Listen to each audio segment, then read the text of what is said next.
Shalom, shalom. Moi, c'est Mireille Bassirois, servante de l'Éternel, adoratrice, mère et épouse. Et aujourd'hui, je suis ici pour vous parler de mon témoignage. Déjà, dans la vie, ce que je fais, je chante, je prêche, j'enseigne. Je m'occupe de mon mari, je m'occupe de mes enfants. Ça, c'est vraiment mes tâches principales. Mais sinon, au-delà de tout ça, je suis aussi femme d'affaires. Je suis gérante d'une société et j'étudie aussi. J'ai constaté que toute ma vie, j'étudie. Alors, du coup, ça devient vraiment très chargé. Mais nous rendons grâce à Dieu, lui, l'auteur de toutes choses. Quand il te donne une vision, lui-même dans la vision, il met la provision. Ça veut dire quoi? Quand il te donne une charge, lui-même est la provision de cette charge-là. Ça veut dire quoi? Tu as les enfants, il t'appelle au ministère, il t'appelle dans les affaires. Lui-même te donne la force qu'il faut, il te donne le courage qu'il faut, l'intelligence qu'il faut, les capacités pour vouloir défendre le royaume. Alors, je suis la représentante du royaume. C'est ce qui englobe tout cela. Et aujourd'hui, je viens vers vous pour vous partager mon témoignage. Quand on m'a demandé de passer dans cette émission et de parler de mon témoignage, j'ai dit à maman Dodo, j'en ai plein. Des témoignages, j'ai beaucoup de témoignages, mais il y a un spécifique que je veux partager avec vous aujourd'hui. Un spécial qui est venu une fois et je prie qu'il ne revienne plus jamais. Je garde les témoignages, je ne veux plus l'expérience là. Et je prie que ce soit ton cas aujourd'hui. Et ce témoignage se résume dans ces temps difficiles que j'ai passés. Je suis mère de 4, donc j'ai eu 4 enfants et j'ai perdu un. Le tout dernier, c'était un enfant un peu spécial, un ami à moi, un conseiller, mon intercesseur, je l'appelais mon prophète. Parce que chaque fois que je faisais, il savait quand je n'allais pas bien.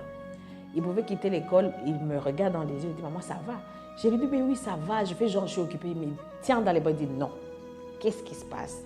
Je ne pouvais rien lui cacher. Il était tout le temps avec moi. Donc tout le monde savait, si tu le cherches, il est dans la cuisine avec maman ou dans la chambre. Si on est assis au salon, il va être à côté de moi. Donc c'était vraiment un très proche. J'aime tous mes enfants, tout le monde le sait. Celui-là, il était plus proche encore. Et quand il est né, déjà sa naissance était une naissance spéciale. Il est né avec un problème qui nous a obligés d'aller en Belgique pour ses soins. Et c'est ça notre raison d'être allé en Belgique, parce que les soins ici n'étaient pas assez pour lui. Et quand on est arrivé, on nous a dit que c'était des soins qu'il devrait avoir pendant longtemps. Donc il n'y avait pas moyen de dire on soigne et puis on rentre au Congo. Donc on est resté en Belgique pendant longtemps pour cela. Et depuis sa naissance, on était tout le temps à l'hôpital. Même quand il allait mieux, il y avait des contrôles à faire, il y avait des suivis à faire, il y avait des kinés à faire tous les jours. Et c'était une partie de notre vie. Quand il a eu 10 ans, même à partir de 9 ans, tout allait bien. On n'allait plus à l'hôpital, ni pour le contrôle, ni pour quoi que ce soit, parce qu'il allait bien, tout allait bien. Alors du coup, on est entré dans un repos où on dit c'est fini l'hôpital pour nous. C'était un témoignage, quand il est né, on avait dit qu'il n'allait pas marcher. À 6 ans, il a marché miraculeusement. Ce n'est pas le témoignage d'aujourd'hui, je vous ai dit que j'en ai beaucoup. Alors, il commençait déjà, il était indépendant, il allait à l'école seul, il revenait et tout. Et un jour, à ses 12 ans et demi, il est revenu de l'école et me dit « Maman, j'ai mal à la tête. » Ça faisait 4 ans ou peut-être 5 ans qu'on n'allait plus à l'hôpital. Mal à la tête, ça ne m'inquiète pas pour lui. Il a déjà vécu beaucoup. Qui me disent qu'il a mal à la tête, c'est normal. Et j'ai dit « Non, peut-être que tu as eu une journée éprouvante, c'était difficile pour toi. » Je lui donne un dafalgan, on entre à table, on mange. Il finit de manger, il me dit « Maman, j'ai toujours ce mal qui ne part pas. » Je lui dis « Ok, ce qu'on va faire, on va prier. Et puis tu vas te reposer, tu vas aller au lit plus tôt aujourd'hui, comme ça tu dors. Et tu vas te réveiller demain matin, ça ira. » On fait la même chose, donc il mange, je prie pour lui et il part au lit. Je passe vers 23h, il dormait. Je pars au lit et j'ai toujours ma ronde de 3h du matin que je passe. Avant ma prière de 3h, je passe quand même voir. Moi, je suis une mère qui surveille les enfants à tout moment. Je regarde qui dort pas et tout. Alors, je passe dans sa chambre, je le trouve sur le lit assis. Je dis, mais comment ça se fait que tu es assis à cette heure, tu ne dors pas? Il me dit, je savais que c'était l'heure de ta ronde. J'ai dit, je vais m'asseoir parce que depuis, vers 1h, je ne dormais pas. J'ai toujours mal à la tête. Et je me disais, si je reste dans le lit, peut-être que tu vas passer, tu ne vas pas voir. J'ai dit, je vais m'asseoir parce que je sais que tu vas passer. Alors, j'ai dit, viens alors dans ma chambre. Son papa n'était pas là. Il est venu avec moi dans la chambre. Mais il me dit, maman, le mal de tête ne part pas. J'ai prié pour lui, je ne lui ai plus donné les médicaments. Après la prière, il a dormi. Et le matin, j'avais ma soeur qui était chez moi, qui était à terme. Elle devrait aller voir le médecin, elle était vraiment à terme. J'ai dit, non, comme on part à l'hôpital, je te prends avec moi, comme ça, on va juste voir s'il y a quelque chose. Franchement, il était resté à la maison, pas parce qu'il était malade. C'est moi que je voulais le garder avec moi. J'ai dit, comme il a dit, il s'est plein de maux de tête, on va aller voir s'il y a quelque chose qui ne va pas, comme j'étais déjà à l'hôpital de toutes les façons. On part à l'hôpital, bien sûr, on s'occupe d'abord de la femme enceinte, et puis nous, on part aux urgences. Comme à cet hôpital, il était connu, ça faisait quand même longtemps qu'il n'était plus revenu, mais quand on nous voit, on nous connaît. Ah, ça va, c'est toi, qu'est-ce qu'il y a? Lui-même parlait avec les médecins, parlait avec les infirmiers, on a tout fait, ils ont dit qu'ils n'ont rien vu. Alors, ils ont dit, parce qu'il continue à dire, j'ai toujours mal à la tête, donc ça venait, tu vas voir, à un moment donné, il tire la tête et puis après, ça part. Donc, ce n'était pas quelque chose d'inquiétant, dire non, il ne faisait pas la fièvre, il n'avait pas autre chose. Alors, ils ont dit, comme c'est lui, il a des antécédents, on ne peut pas le ramener à la maison.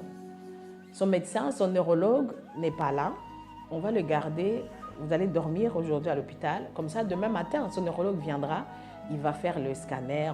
On avait fait les scanners la journée, mais il va faire les IRM, c'est la résonance magnétique, pour avoir des détails, pour être sûr que tout va bien. Parce que dans les scanners, il n'y avait rien. Et alors, comme il allait bien, on est parti au resto de l'hôpital, on a mangé. On est rentré, il s'est préparé, il est allé au lit, on parlait. Et il me dit, non, je veux parler à papa, passe-le moi au téléphone, je l'appelle. Il parle avec son père, je le vois vraiment comme s'il était triste. Et puis il dit à papa, en tout cas moi je sens que je veux mourir. Son père lui dit, quoi? Est-ce que tu sais que tu es là-bas pour rien faire? Déjà on a fait les examens toute la journée, tu n'as rien. On ne meurt pas comme ça. Il dit, maintenant rassure-moi que tu vas prendre soin de maman. Et son père parle, tu vois vraiment comme de la blague, tu dis non tu ne peux pas faire ça, il le rassure, il dit tu sais demain tu vas juste passer par l'IRM, tu as déjà fait ça plusieurs fois, peut-être que tu as oublié, mais ce n'est rien, c'est juste un examen, comme si on te prenait une photo. Et puis vous allez rentrer à la maison et moi je veux venir, comme ça on va faire ceci, on va faire cela.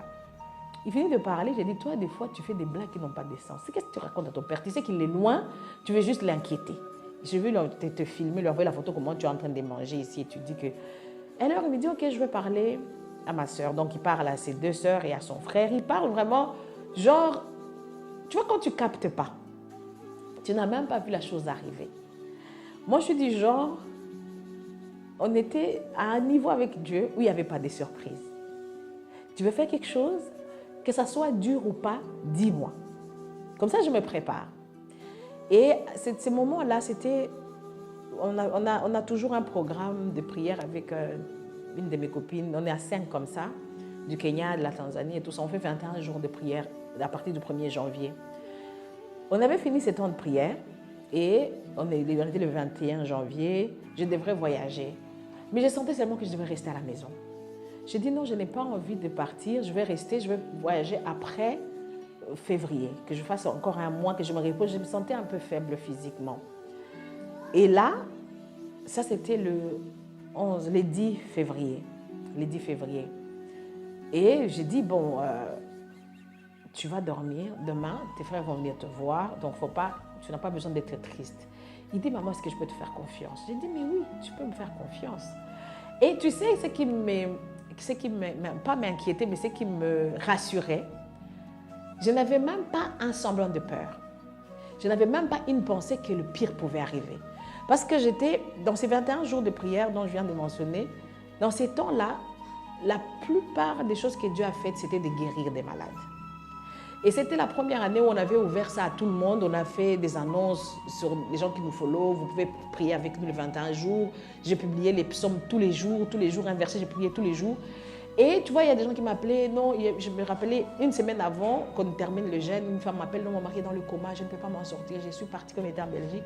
Je suis partie à l'hôpital, j'ai prié avec la femme, le mari s'est réveillé devant nous. Donc l'onction de guérison était là. Tu pouvais regarder tes mains et savoir que notre Dieu est avec moi. Et la preuve, la nuit, quand elle m'a dit j'avais mal vers 3 heures, j'ai dit je vais commencer ma prière, je ne vais pas lui donner un médicament. Je l'ai imposé les mains et bien sûr qu'il a dormi. Donc, ce n'était pas question de savoir que le pire pouvait arriver.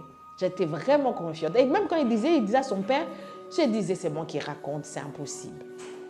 Et là, il me dit, maman, est-ce que je peux te faire confiance? J'ai dit, tu peux me faire confiance, qu'est-ce qu'il y a? Il dit, non, promets-moi que tu vas être forte. J'ai dit, moi, je suis née forte, il ne me faut pas comme ça. Tout va bien. Il me dit, maman, non, tu sais, parce que je vois une voiture. Là, je venais d'acheter une nouvelle voiture, une très belle voiture, et il aimait beaucoup cette voiture-là. Il dit, maman, la voiture que je viens de voir, si tu la vois, tu n'entres plus dans ta voiture, tu vas penser que ta voiture est sale. On parle comme ça. Ce n'est pas comme quelqu'un qui dort, il rêve. Non, non, on parle.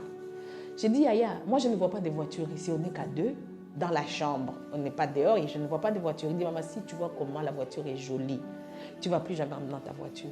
J'ai dit, ok, quand tu finiras les études, tu travailleras, tu achèteras cette belle voiture-là. Mais la mienne, pour le moment, elle est plus que ta voiture. J'ai dit, repose-toi. Tu dois te reposer parce que je ne veux pas que le mot de tête revienne.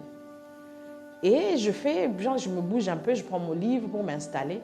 Elle me dit, maman, le chauffeur qui est dans cette voiture, il parle un français. L'accent qu'il a, c'est même pas l'accent des Français. Il aimait bien l'accent de français. Et c'est même pas l'accent de français. C'est vraiment un français que j'avais jamais entendu. Il parle tellement bien. Il est bien habillé. Il faut le voir. Là, je me suis levée. J'ai senti qu'il y a quelque chose qui ne va pas. Je l'ai tenu à la main. J'ai dit, mais moi, je ne vois rien. Parce qu'il regardait comme ça dans le vide. Je dis, moi, je ne vois rien. Il dit, maman, s'il te plaît, entends cette voix. Écoute les Français qui entendent de se dire ici. Et il souriait, il était vraiment genre, il était émerveillé. J'ai dit, s'il te plaît, moi je ne vois rien, je n'entends rien. C'est qu'on va faire, on va prier. Il dit, non, non, non, maman, ne prie pas. Juste écoute, tu n'entends rien. Et là, je sens comme s'il y a quelque chose que je ne maîtrise pas. Je lui dis, en tout cas, moi je ne vois rien, je n'entends rien. Dès qu'il dit ça, il tourne les yeux genre qui perd connaissance. Et moi je crie, j'appelle aux infirmiers, venez vite et tout, venez vite. Il y a un problème. Quand ils arrivent, j'entends qu'ils disent non, non, non, il a fait l'arrêt cardiaque. J'ai dit, mais non, je viens de parler avec. Ils m'ont dit, ils ont vu, il n'y a pas de trucs qui sont sortis de nulle part. Donc, ils étaient étonnés comment. Ils commençaient à me demander, poser des questions. Est-ce qu'il a tourné les yeux? J'ai dit, en tout cas, est-ce qu'il a tremblé? J'ai dit, il n'a pas tremblé. Et pour moi, tout ça, je me dis quelque chose, mais ça va être, c'est gérable. Et là, directement, on dit non, on doit aller dans les soins intensifs, on le met sur le lit, on commence à courir. Là, ma petite soeur que j'ai accompagnée officiellement est en train il est en travail, il est en train d'accoucher juste à côté. On part dans les soins intensifs en bas, on commence à réanimer, on commence à faire des choses et on me demande de sortir. Maintenant, là, je me dis, Seigneur, il y a quelque chose qui se passe. J'ai dit au médecin, je ne veux pas vous laisser mon fils, je ne vous connais pas. Déjà, on est venu pour l'IRM demain. On n'est pas encore demain. Je ne sais pas ce que vous êtes en train de faire. Je ne vous lâche pas. Je suis restée là debout. Tu sais, maman, oh, le monde à la télévision. Oh, intubation. Oh, hey. Tu sais quand on a un film. J'entends seulement des phrases que j'entends. Je dis, hein? L'intubation, c'est quelque chose d'horrible. Mais il me disait, non, madame, tu ne peux pas supporter ça. Il faut sortir. J'ai dit, moi, je vais supporter. Je ne peux pas laisser mon fils. Je reste ici avec lui.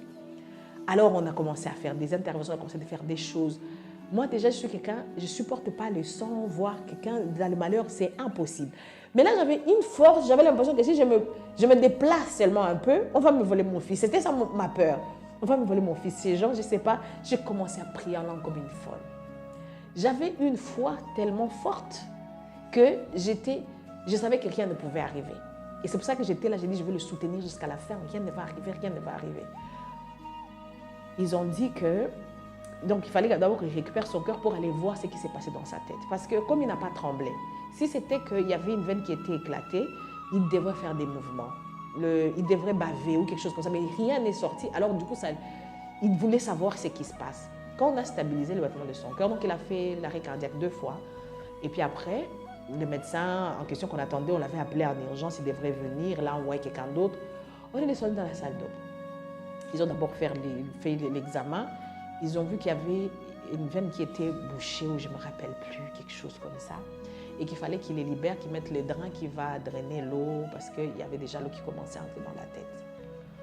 Alors, moi, je ne pouvais pas les lâcher. Ils m'ont dit, madame, tu ne peux pas rentrer dans la salle d'eau. Maman de dos. Et quand on opère les os, c'est les marteaux, Donc, je me suis dit, donc, quand ils entrent dans des salles d'opération, c'est ce qui se passe. Mais ce n'était pas mon problème à ce moment-là. Je voulais juste être là. Il me dit, madame, tu ne peux pas entrer, signe les papiers. J'ai signé tout ce qu'ils m'ont donné. Je dois rester là, je ne peux pas les laisser seuls, je ne peux pas. Alors j'allais, on a fait l'intervention, on a opéré, j'étais là, je priais en langue comme une folle. Tu vois, dans le centre, il y a un silence. Moi, je n'ai jamais été opérée, je ne suis jamais entrée là-bas, c'était la première fois. Un silence, j'entends seulement des machines, tic, tic, tic, tic. Il n'y avait que ma voix, comme une folle. J'ai prié toutes les langues que je pouvais connaître, je priais. Et tout le monde savait que c'est une folle, on ne peut pas la calmer, on ne peut pas la calmer, on ne peut pas l'arrêter. Et ben, on n'a pas de choix. Laisse, ça lui fait du bien qu'elle reste là.